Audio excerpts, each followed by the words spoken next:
Muito bem, O prof já chegou? está dada a dica aí, já estamos com o professor Guilherme Volpato na linha, quando já viramos para as 4 horas da tarde, e imediatamente, então, já vamos chamar o professor para não perdermos tempo, né? Porque o nosso horário aqui é precioso, o pessoal segue com a gente nessa tarde maravilhosa aqui, de investigação de processo, e na mesma linha de relações de previdência, de relações trabalhistas, nexo técnico-epidemiológico, o professor Guilherme Volpato vai trazer a sua colaboração. Professor também que é aqui do Rio Grande do Sul, né?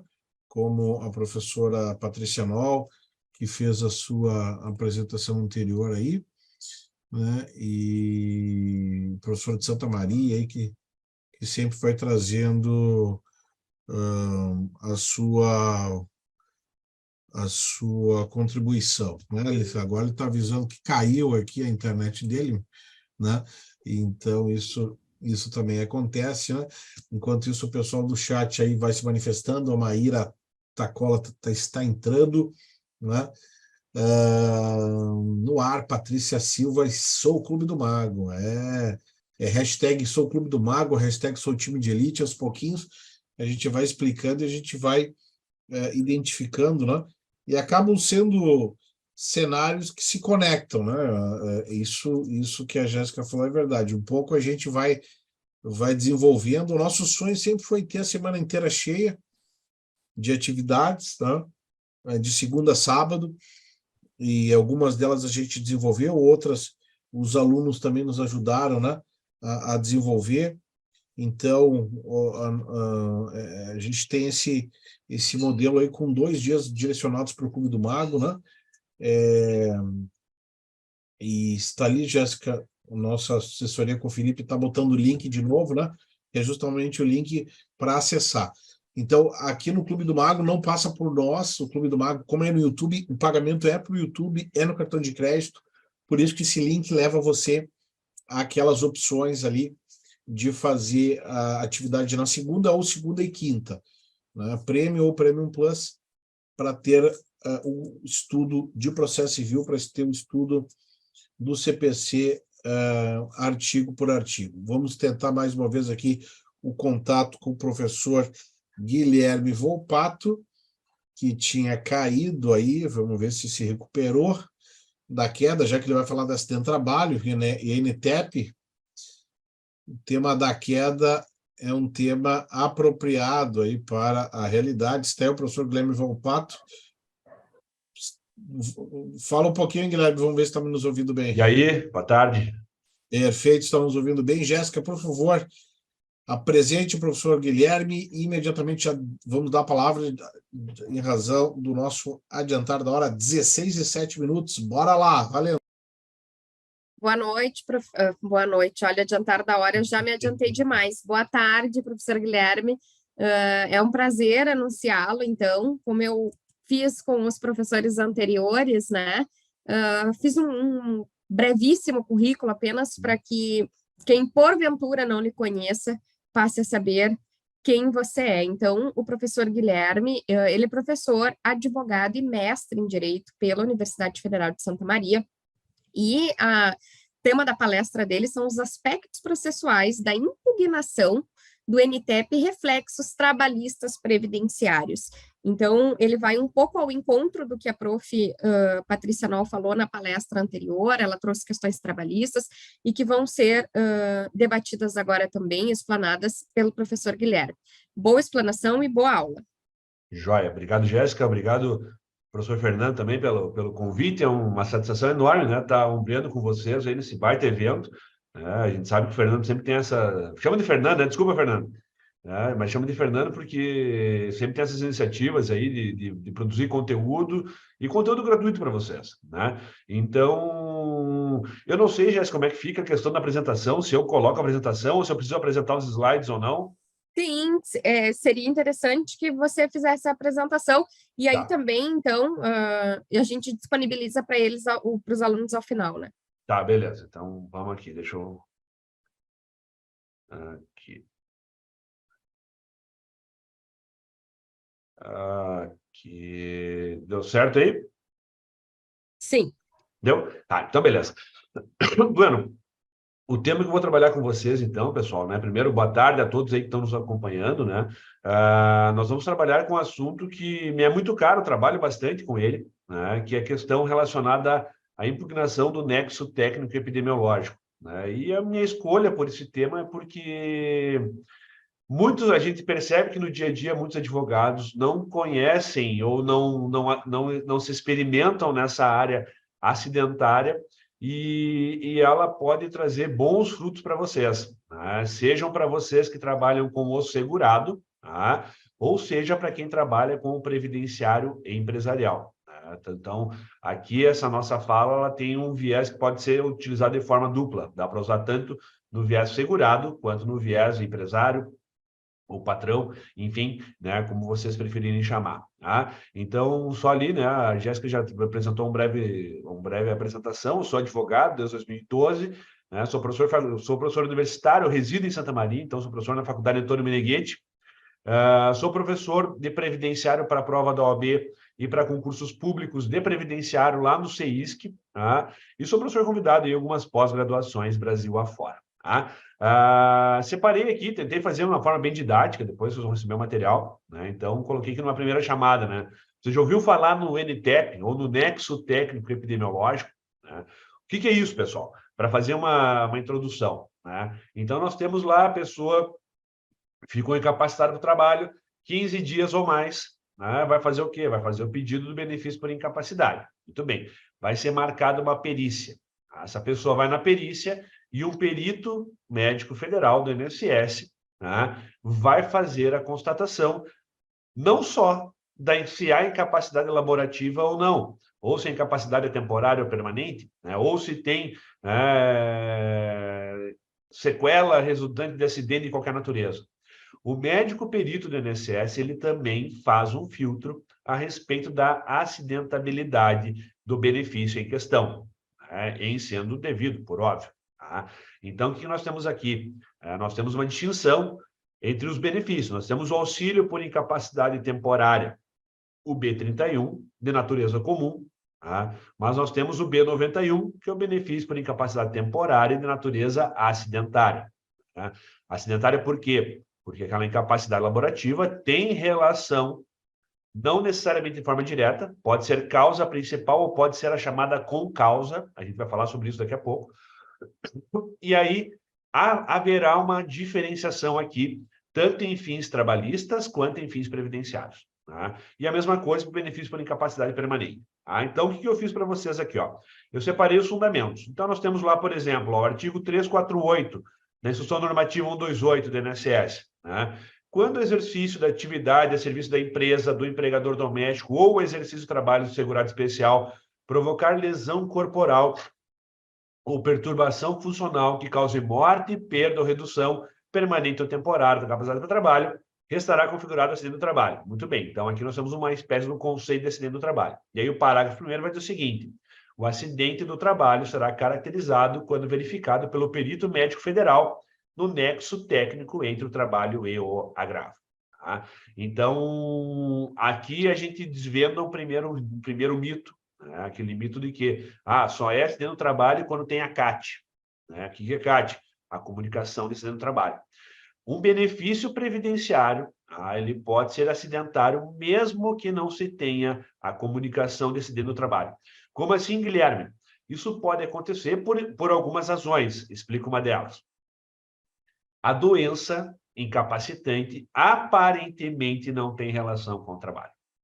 E aí a pessoa está afastada, a pessoa vai no médico, a médico dá um atestado para ela. Né? Eu vou trabalhar um exemplo com vocês daqui a pouco. Né? O exemplo da depressão. Né?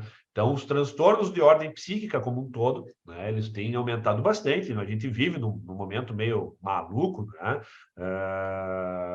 De cobrança, pressão, workaholic, todo mundo tem que trabalhar enlouquecidamente, todo mundo tem que viver enlouquecidamente. Né? E muitas pessoas não estão sabendo como lidar bem com essa situação ou como se encaixar ou não se encaixar nessa nova realidade. E aí a pessoa começa a apresentar um distúrbio de ordem psíquica. Esse distúrbio de ordem psíquica, ele tem relação com o trabalho ou não? Muitas vezes sim. Né? Por exemplo, o pessoal que trabalha nos bancos. Tá? Tem alguns números indicando, ou apontando de que o maior número de benefícios por incapacidade decorrente de doenças de ordem psíquica vem de pessoas que trabalham em bancos e instituições financeiras. Por quê? Porque a cobrança ali é enorme. Tá? Então, nós temos esses dados, isso é importantíssimo, e isso vai trazer alguns reflexos para nós. Ainda como fundamento, né, eu trago o decreto 3048, né, dizendo que o acidente do trabalho será caracterizado tecnicamente pela perícia médica federal por meio da identificação do nexo entre o trabalho e o agravo. E aí ele vai dizer o seguinte, lá no parágrafo 3º do artigo 337. Considera-se estabelecido o nexo entre o trabalho e o agravo quando se verificar o nexo técnico-epidemiológico entre a atividade da empresa e a entidade mórbida motivadora da incapacidade, elencada na classificação internacional das doenças, conforme disposto na lista C do anexo 2 desse regulamento. Tá? Então, hoje a gente vai dar uma passeada, né? Embora a gente não tenha um tempo muito largo aqui, né? Mas vou mostrar para vocês, vou mostrar como é que vocês podem fazer nos casos de vocês, né? Para encontrar, né? Essa lista C, o anexo 2, ou como encontrar doenças e ver se a doença tem relação com o trabalho ou não. Tá? Aqui ainda, né? E aí processualmente falando, tem essa questão da distinção entre a Classificação Internacional das Doenças, né, e a CIF, né, a Classificação Internacional das Funcionalidades. Tá? Então, aqui é importante a gente ver também o seguinte, né, a legislação que nós temos, embora esteja atualizada, embora o decreto 3048 esteja atualizado com as normas de emenda constitucional 103, né, por exemplo, essa questão de dizer no trabalho, a gente usa a regulamentação lá de 99. Né, e aqui vem uma crítica que eu venho fazendo há algum tempo já, professor Fernando, né, de que o direito previdenciário tal qual ele está posto hoje, e talvez o direito do trabalho também, né, o direito previdenciário, na forma como está posto na legislação hoje, é pensado para uma sociedade industrial. Né, mas nós já estamos passando esse momento e o direito previdenciário precisa começar a ter algumas modificações, porque a gente vive uma era a era da informatização.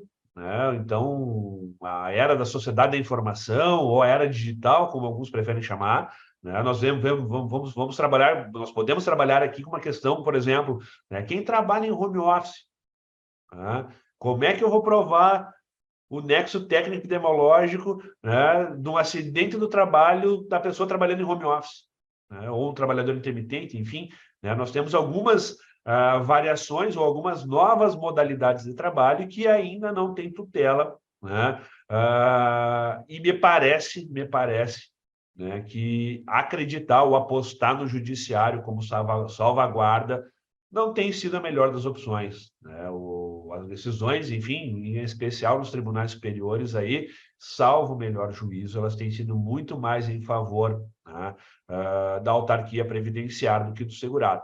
Né? Vide a trabalheira toda que está dando a revisão da vida toda. Né? Mas, enfim, isso é assunto para outro momento. Vamos voltar aqui para o nosso nexo técnico-epidemiológico. Por quê?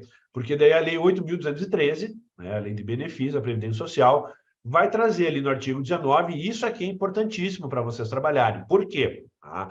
Porque o senhor, a questão processual só está falando de direito material, a gente já vai chegar na questão processual aqui, tá?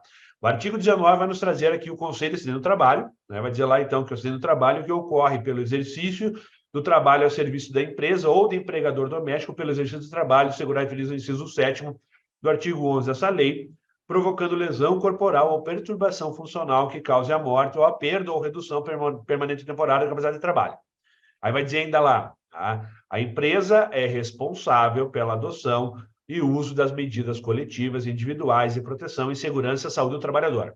Tá? Então, quando eu falo para vocês que aqui você pode oferecer esse serviço, ao embalar, ao empacotar ele, tanto para o segurado quanto para uma empresa, você pode fazer. Por quê? Aqui tem a questão preventiva. É uma obrigação da empresa tomar medidas preventivas. Então, por exemplo, né, entregar equipamento de proteção individual, fazer treinamentos permanentes, né, ou de forma temporária com os trabalhadores para suas respectivas funções. Ter os laudos atualizados, né? Laudo técnico de condição ambiental do trabalho, o programa de gerenciamento de risco. O E-Social agora está exigindo isso, né? Mas aqui também é uma possibilidade, tá? Para quem pensa em prospecção, em trabalhar com essa área acidentária, trabalhar com a área nas empresas. Tá? Aí, parágrafo 3º, lá vai dizer ainda, olha só, é dever da empresa prestar informações pormenorizadas sobre os riscos da operação e executar o produto a manipular.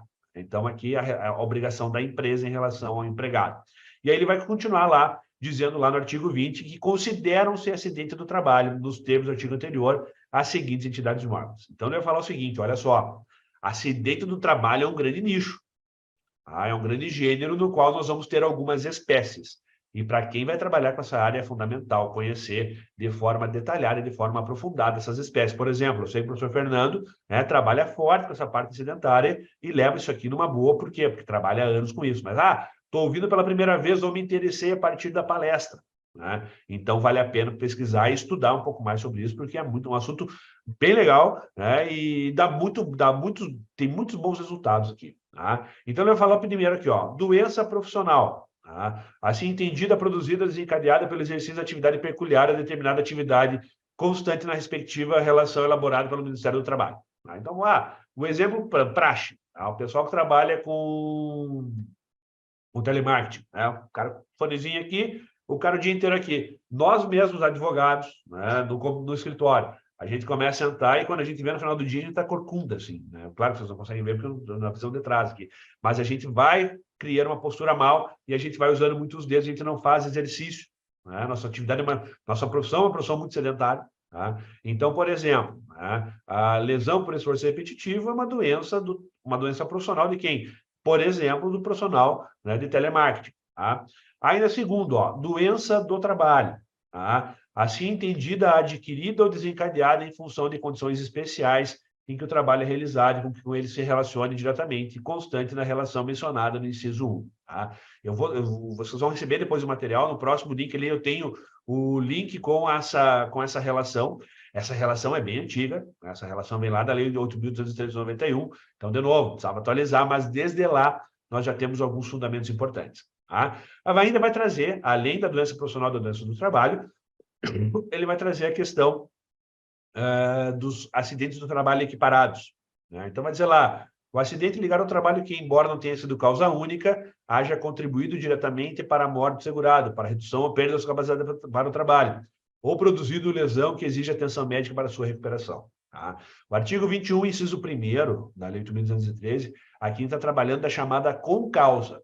O que é concausa? Ela não é a causa principal, mas ela tem grande contribuição. Tá? Vou dar um exemplo, trabalhando agora num processo trabalhista, defendendo o reclamado, tá? Onde se discute ali uma relação de emprego doméstico, se a depressão que a autora está passando, né, a reclamante está com problema depressivo, se tem relação ou não, né, com o ambiente de trabalho. E aí saiu o laudo pericial falou, olha, ela já vinha com problemas de saúde, problemas de ordem psíquica, né, mas uma situação específica naquele caso específico faz com que, né, o trabalho seja a concausa. Não é a causa principal, a pessoa não está com problemas depressivos por conta desse trabalho, mas esse trabalho colaborou para a retomada do quadro de saúde que ela tinha antes. Né? Então, uma espécie de um agravamento de uma lesão pode ser considerado como uma concausa. Tá? Ainda, e aí depois vocês olham com calma lá, o artigo 21, no inciso 4º, a linha D, vai falar lá, né, naquela questão do percurso de residência para o local de trabalho, daquela para esta, qualquer que seja o meio de locomoção, inclusive no veículo de propriedade do segurado. Tá? Então, aqui, né, o acidente no trajeto casa-trabalho, trabalho-casa, considera acidente do trabalho. Isso, por um tempo, ficou suspenso por uma medida provisória, mas a medida provisória não foi convertida em lei, então volta a ser acidente do trabalho. Muito bem, dito que é acidente do trabalho, vamos lá falar um pouco de processo. Por quê? Porque aqui nós temos uma distinção. O 109 lá da Constituição vai dizer que as causas previdenciárias, elas são de competência da Justiça Federal, certo? Exceto as que envolvem acidente ou doença do trabalho. Tá? Se a gente está falando de acidente ou doença do trabalho, a gente vai lá para a competência residual da Justiça Comum Estadual. Tá? Então, e o que isso importa, professor? Olha, para nós, previdenciaristas, importa algumas coisas bem interessantes. Por quê? Se tu faz uma ação previdenciária pedindo, o INSS fez o pedido, o INSS negou o pedido do benefício por incapacidade temporária. Tá? Se tu fizer ação lá no Juizado Especial Federal, né, se a tua causa não passar de 60 salários mínimos, né, o que é bastante difícil hoje, né, conseguir sair do rito do juizado, né, tu não tem, por exemplo, honorários. Se tu vem para a Justiça Comum Estadual, tu tem algumas vantagens. Desvantagens também. Tá? O processo, me parece, aí o professor Fernando depois pode falar um pouquinho a respeito, mas me parece que o processo na Justiça Federal ele é bem mais célere que na Justiça Comum Estadual. Tá? Então, a prestação jurisdicional me parece ser mais rápida. De todo modo, quando eu vou para o rito do juizado, eu abro mão de uma série de possibilidades de recurso, de produção de prova. Né? Há uma mitigação ali, né? a tal das pequenas causas. Né? E aí também se tem uma outra discussão processual falando aqui, né? Porque no previdenciário está lidando com saúde, né? E a depender do quadro do diagnóstico, não é uma ação é uma ação de alta complexidade. É o que a perícia médica dependeria de uma alta complexidade ou de um conhecimento mais especializado. Né? E se tu vai lá para a Justiça Estadual, então você vai ter a opção, né? No agravo do instrumento, né? Tu pode fazer uma impugnação e, no caso lá de procedência do teu pedido, você já vai ganhar, né, os honorários sucumbenciais. Tá? Então, pensando monetariamente, né, o rito da Justiça Comum Estadual é melhor do que o Juizado Especial Federal nesse aspecto. Outro aspecto relevante e importante para nós aqui, tá? Recursos, né, da decisão de um processo acidentário, um processo previdenciário acidentário na Justiça Estadual. Em grau de recurso, tá? O processo não vai para o Tribunal de Justiça do Estado, mas vai sim para o Tribunal Regional Federal da região, né, de vocês. Eu vou falar da quarta região, que é a região onde eu tenho a minha maior parte de atuação. Tá? E para nós aqui no TRF4, né, nós temos algumas questões assim, né, imagino que seja assim Brasil afora, tá? De questões completamente discrepantes ou de posicionamentos completamente divergentes entre Tribunal Regional Federal e turma recursal. Tá? Aí, enfim, né? Da turma recursal, tu pode ir para onde? Aí tu pode fazer um pedido de uniformização, né? Seja para TRU, ou seja para TNU, né? Ou pode fazer um recurso extraordinário. Aí lá no rito comum, né, ordinário da Justiça Estadual, né, saiu ali, tu pode fazer um recurso especial, um recurso extraordinário. Tá? Então, me parece mais vantajoso processualmente falando, né, e economicamente falando também bem viável esse caminho de trabalhar com a acidentabilidade. Tá? Muito bem. Vou mostrar para vocês, né, e a ideia era essa, como é que a gente começa a cavocar isso. Guilherme, como é que acontece isso? Né? Eu falei para vocês, ou a própria legislação vai falar de uma lista. Essa lista é relacionada a esse link aqui. Tá? Vocês vão receber o material depois, vocês podem clicar lá no link ou procurar. Ou se colocarem lá no Google, tá? A relação de doença, Ministério do Trabalho, Lei de 1213, vai aparecer. E aí eu vou trabalhar em específico com o episódio depressivo. Tá? Então, o que vai acontecer? Nós que trabalhamos com o previdenciário e também com o direito do trabalho, né? Porque as áreas se conversam entre si. Tá? Então, a gente tem que conhecer um pouco das doenças. E aqui vem algumas descrições bem interessantes. Então, vai dizer lá, né, definição da doença, descrição da depressão, a epidemiologia, fatores de risco. E aí, quando eu falo que esse documento está desatualizado, olha o que ele vai dizer lá na parte final. Aí ele vai dizer assim, ó, a situação de desemprego prolongado tem estado associada ao desenvolvimento de episódios depressivos em vários estudos em diferentes países. Alguns comparativos controlados têm mostrado prevalência maiores de depressão em digitadores. Nem tem mais digitador, né, tia?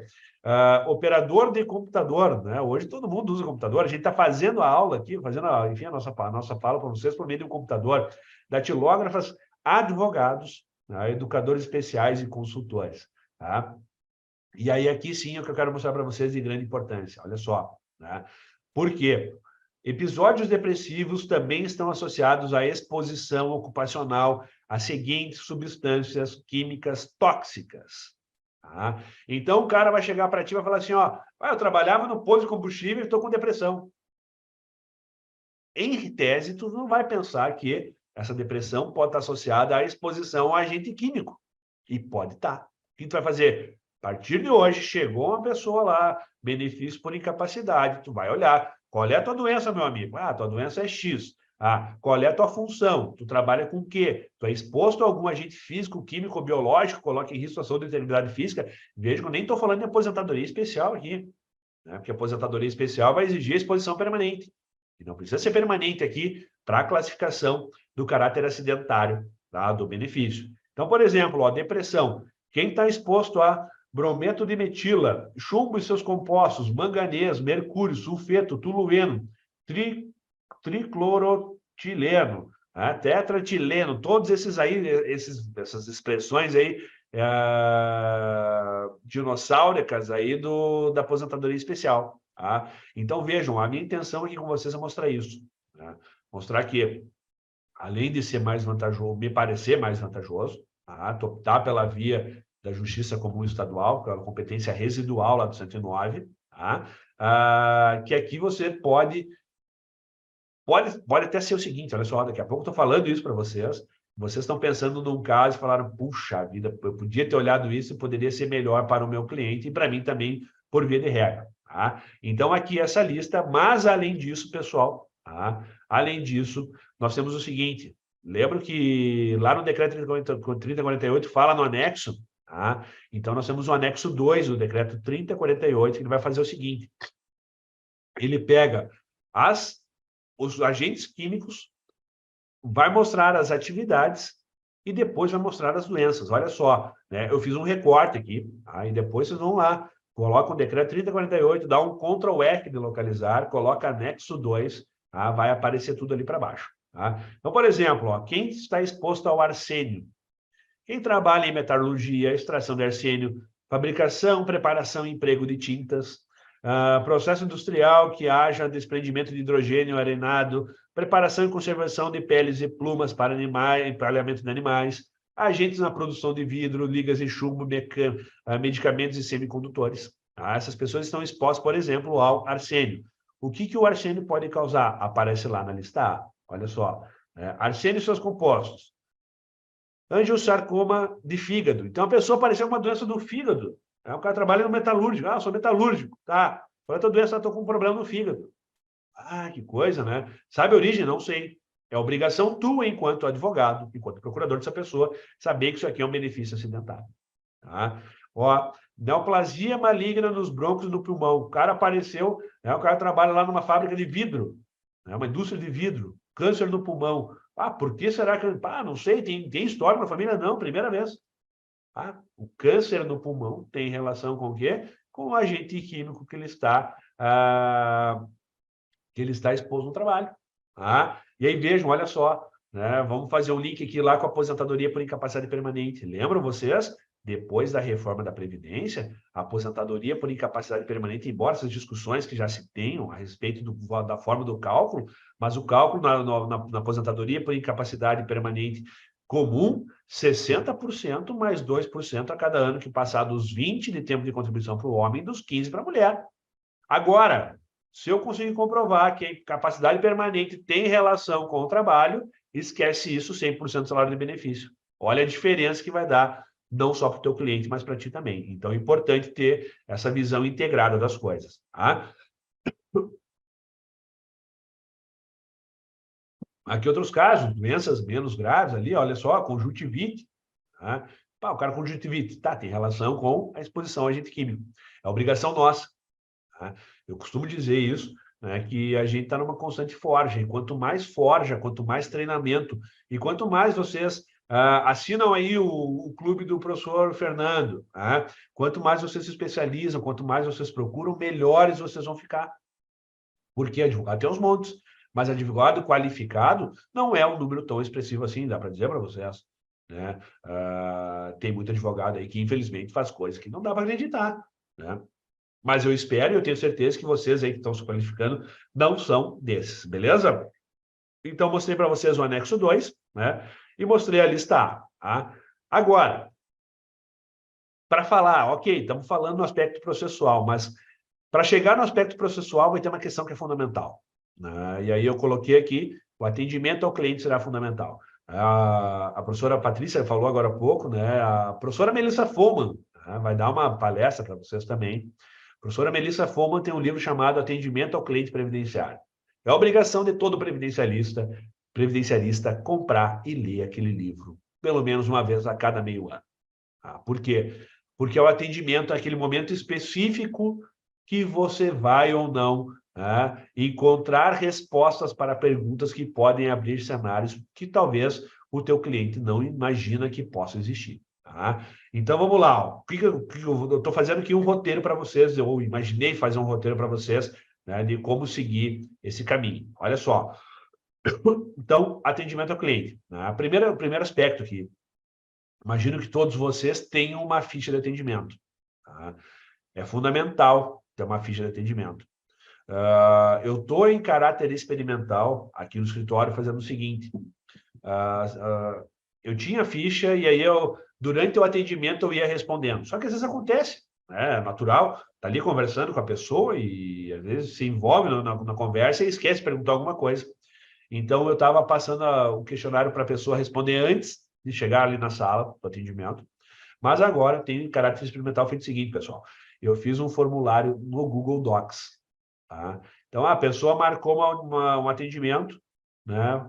A primeira coisa que a gente faz, manda para ela via WhatsApp um formulário via Google Docs para ela responder. Por quê? A partir do que ela vai me respondendo, se eu tenho acesso a essas informações antes dela sentar na mesa, né, para atendimento, eu já consigo avançar em algumas coisas com ela, que talvez, se eu deixasse, não, eu já estou acostumado, antes da advocacia, vai tudo na cabeça. Não vai, não dá para confiar. Tá? Então, ficha de atendimento fundamental. Muito bem. Chegou aqui, e aí eu vou trabalhar com vocês o caso, escolhi trabalhar com vocês o caso da depressão. Tá? Chegou para vocês, por exemplo, tá? Um atestado médico como esse aqui. Tá? Ateste para fins de direito que o paciente supracitado está em acompanhamento psiquiátrico devido a quadro compatível com o CID-F 32.3. Apresenta atualmente sintomas de desesperança, perda de peso importante, redução da autoestima, tarará. Encontra-se incapacitado para toda e qualquer atividade laboral, de forma total, por um período mínimo de 90 dias. Muito bem. Quando chegou isso, perguntou para o cara, pois é, meu relacionamento está ruim, o emprego está ruim, estou com conta atrasada, estou com o banco me cobrando, busca apreensão do carro, então estou mal mesmo. E você não pensa se isso tem relação ou não com o trabalho. Eu vou mostrar para vocês que é perfeitamente possível, a partir de hoje, vocês mudarem a forma de atendimento e verem que, muitas vezes, então, chegou esse laudo aqui de uma depressão, a gente pode caracterizá-lo, tentar caracterizá-lo como acidentário ou não. Vamos lá, o que a gente vai fazer? A partir disso, a gente vai voltar lá na lista C, lá no anexo 2. Lá no anexo 2, o que tu vai fazer a partir de hoje? Chegou o cliente com um atestado médico, tu vai apertar o atalho no teclado Ctrl F. Tá? Ctrl F é para localizar. E tu vai colocar o CID. Tá? Foi o que eu fiz. Eu apertei Ctrl F, coloquei F32. Tá? Ele vai jogar todas as hipóteses onde pode ter depressão relacionada com o trabalho. Então, por exemplo, aqui, ele trouxe aqui episódios depressivos. Tá? Aí, de novo, exposição a agentes químicos, tolueno e outros solventes aromáticos neurotóxicos, tricloroetileno, tetracloroetileno, brometo de metila, manganês, mercúrio, sulfeto de carbono, outros solventes orgânicos neurotóxicos. Tá? Mas, além disso, e aqui é a grande sacada, nós temos a lista C, que vai dizer o seguinte, olha só, são indicados intervalos em CID-10 em que se reconhece nexo técnico epidemiológico na forma do parágrafo 3º do artigo 337 entre a entidade mórbida e a classe do CNAE indicada. O que isso tem a ver? Não estou entendendo nada que tu quer dizer. Eu quero dizer para vocês que o decreto 3048 faz isso para ti, tu não precisa fazer nada mais, só precisa pesquisar. O decreto 3048 vai mostrar a atividade econômica, se aquela atividade econômica da empresa onde a pessoa trabalha pode dar origem à doença que a pessoa está chegando no teu escritório. O que é o CNAE? O CNAE está aqui, Cadastro Nacional de Atividade Econômica. Então, toda a empresa, todo CNPJ tem um CNAE. E esse CNAE vai ter um código. Já está o estudo todo pronto. E aí vai dizer o seguinte, para doenças no intervalo CID F30 a F39, as empresas que têm esses quinais aqui, esses quinais indicados, vai do 0710 ao 8800, elas, se em caso de incapacidade, serão incapacidades acidentárias. Muito bem. Estamos tratando de depressão, falei para vocês de banco. Eu peguei um exemplo aqui, o Banrisul. O Banrisul é o Banco do Estado do Rio Grande do Sul. Para quem é de fora do estado e acompanha futebol, o patrocínio do Inter, e do outro time ali, do professor Fernando Rubim torce, o patrocinador master, no meio da camisa estampado é Banrisul. Então, o Banrisul, peguei o CNPJ dele no Google. Como é que vai fazer? A pessoa chegou lá, trabalha na empresa tal, qual é o CNPJ? Consegue o CNPJ da empresa. Colocou o CNPJ lá na Receita Federal, ele vai aparecer aqui, eu destaquei para vocês em amarelo, olha só. Código de descrição da atividade econômica principal. Código de descrição da atividade econômica, KNAI. O KNAI dele é o 6422100. Para nós, o que importa são os 4 primeiros números, o 6422. O que nós vamos fazer? Nós vamos pegar do CNPJ e nós vamos lá, de novo, para o decreto 3048. Por quê? Olha só, aqui na lista C, no intervalo CID F30 a 39, a depressão é CID F32. Aqui está mostrando o KNAI dele, 6422. Ou seja, aqui a gente vai avançando alguns degraus. Primeiro, para ser uma doença ou para ser um benefício acidentário, não necessariamente tem que ter KNAI. Segundo, e aí processualmente falando, o CPC 2015 veio com o princípio da colaboração. Como dever de colaboração, ou ainda, Sobral Pinto, aquele que diz que a advocacia na profissão de covarde, todo mundo faz as postagens no dia 11 de agosto, o mesmo Sobral Pinto vai dizer o seguinte: o primeiro juiz da causa tem que ser o advogado. Então, tu, enquanto advogado, como um dever ao princípio de colaboração, seja em âmbito administrativo ou âmbito judicial, tu já vai indicar que se trata de benefício por incapacidade de natureza acidentária. Por quê?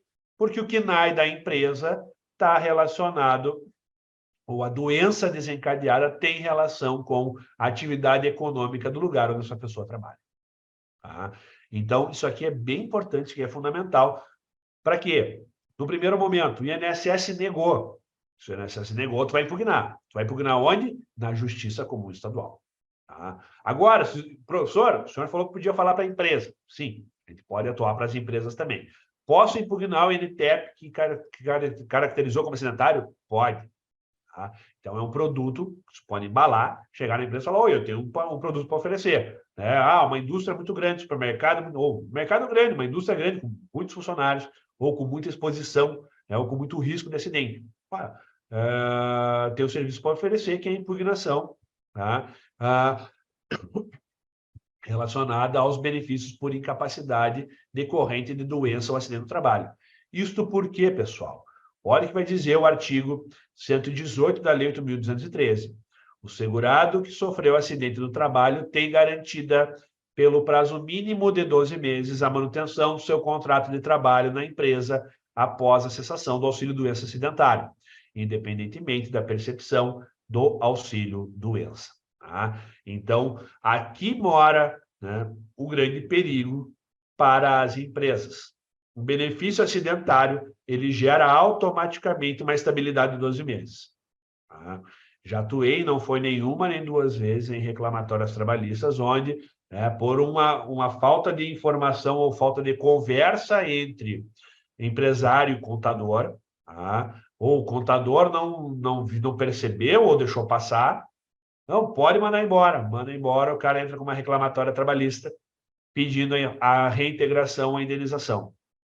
Por quê? Porque se tem essa estabilidade, e aqui é importante falar para vocês, isso aqui é uma outra coisa importante, pelo prazo mínimo de 12 meses. Por que o artigo 118 fala em prazo mínimo de 12 meses? Porque nós temos as convenções e os acordos coletivos de trabalho. Algumas convenções coletivas de trabalho asseguram prazo maior de estabilidade. Então, é um dever nosso, então, enquanto advogados, nós atentarmos a essas situações. Muito bem. no viés empresarial, né? Seja para a prevenção, né? Ou aqui no viés empresarial, processualmente falando, que a gente pode dar como exemplo, um grande exemplo foi a Covid. Né? Nós temos muitas, aqui no escritório, tem alguns clientes que são empresas, né? Para nós não chegou, mas nós tivemos alguns colegas que tiveram problemas onde as empresas tiveram manifestação de Covid. Né? Aqui em Santa Maria teve uma empresa específica, que teve um setor inteiro, todos infectados com Covid. Né? E aí, como é que eu provo o Covid? Como que o Covid é doença do trabalho? Né? Bom, ali não tinha muito o que fazer. Agora, o que a empresa pode fazer? A empresa pode mapear os riscos e ter todos os programas e todos os documentos necessários para comprovar que fez de tudo para quê? Para conter, nesse caso, a Covid. Ou a questão depressiva, ou a questão, vamos voltar lá para a empresa de telemarketing. O cara está com ler, o cara está com problema na coluna. Mas espera aí.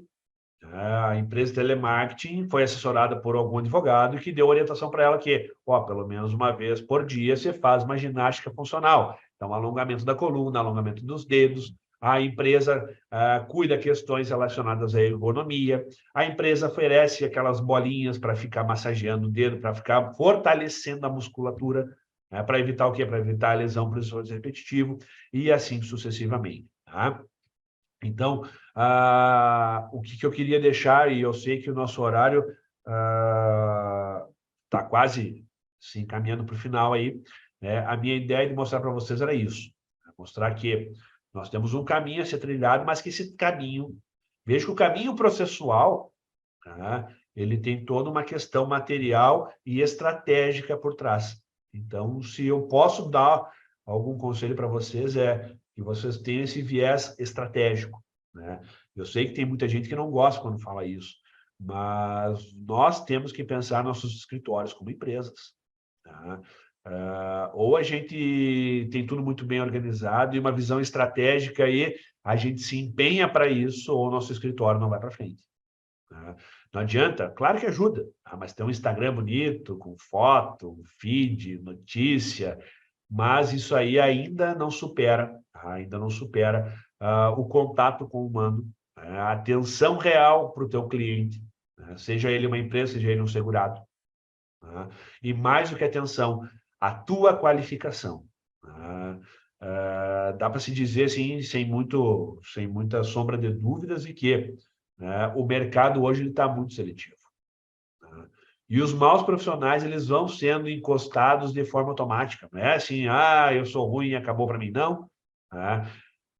É um processo constante. Isso, e isso é uma das coisas que me faz ter uma paixão pela docência. A docência não me permite parar de estudar. Então, a gente tem que estar sempre estudando, sempre procurando conhecer coisas novas, porque, vejam, de repente, com uma palestra, e aí vejam, olha o tanto de palestra que o professor Fernando Rubi está proporcionando para vocês aí. Então, uma coisa que a gente aprende, muda o panorama, abre um novo núcleo do escritório, um novo nicho de atuação, ou daqui a pouco, eu sou um cara pequeno, estou começando a advocacia, professor, o que tu me indica? Sei lá, daqui a pouco procura uma parceria com o escritório trabalhista dentro da cidade. Vamos fazer uma parceria aqui, enfim, porque tem que se qualificar,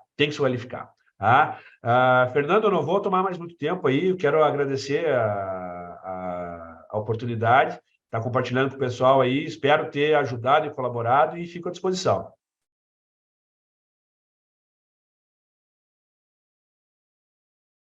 Então, muito obrigada, professor. O pessoal repercutiu bastante no chat do YouTube, agradecendo a sua aula, foi de imensa, imenso conteúdo, imensa valia. Muito obrigada, vamos disponibilizar o seu material aos colegas, porque já tem pedido disso, inclusive. Muito obrigada pela sua participação, uma boa tarde. Fico à disposição, um abraço para todos, valeu, tchau, tchau.